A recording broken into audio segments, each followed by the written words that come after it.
You're here because you have absolutely no problem installing OBS plugins. Oh, they have problems. This is going to be a different video, isn't it?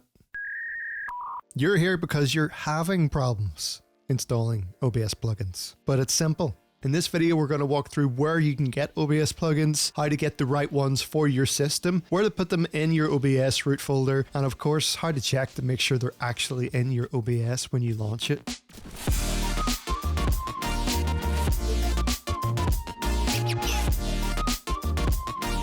So the first thing we want to do is go to obsproject.com, and on this page at the very top, you'll see forum. Click that, and here we want to click resources, and that's going to bring us to this page here.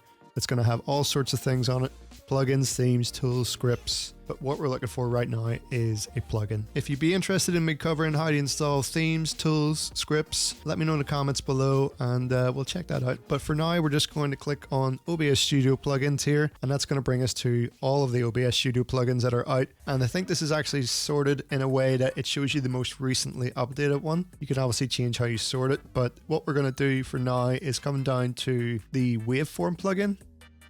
And we're gonna download this. So in the top right corner here, you'll see go to download. Click on that, and that's gonna bring us to the GitHub page of the plugin. And if we scroll down here, the assets section will have our downloadable files. You can download an exe to install it through their pre-made executable, or do what I prefer, which is download the zip alternative. And this means that we can then put the files exactly where we want to, and we can understand in future how to drag and drop the plugins we download into the right place. Okay, so with our zip file open, if we come over to the program files section, which is where your OBS Studio should be installed if you're on Windows, for example, and I will scroll down to OBS Studio. So I'm here in my OBS Studio root folder, and you can see in my zip file I have two folders. One's called OBS plugins, one's called data.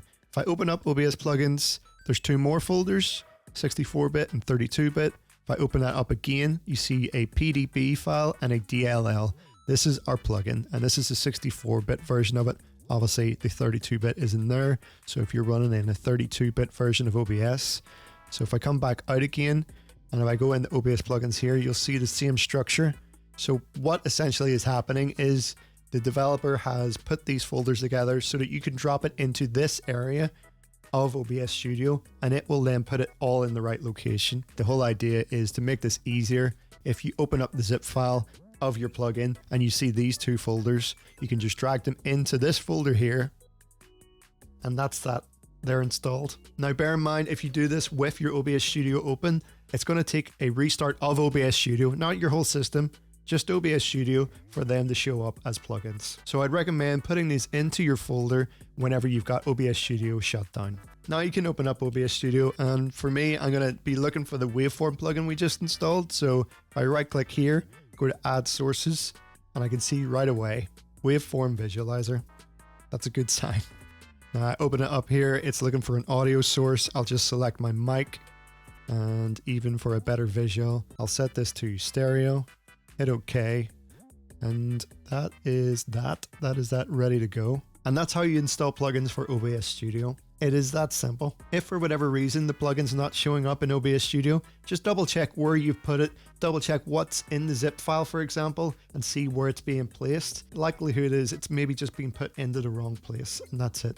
But if you follow those steps near enough every single time, you will have no issues installing plugins for OBS Studio. I hope you guys enjoyed the video. Do let me know in the comments, and if you enjoyed it, hit the thumbs up button. If you want more of this stuff, don't forget to hit the subscribe and notification bell. And while I have you here talking about plugins, why not check out this video I did on the Move Transition plugin? It's amazing, and I'm going to be doing more on it really soon. It's by Exeldro. Do check it out. Thanks for your time, guys. Bye.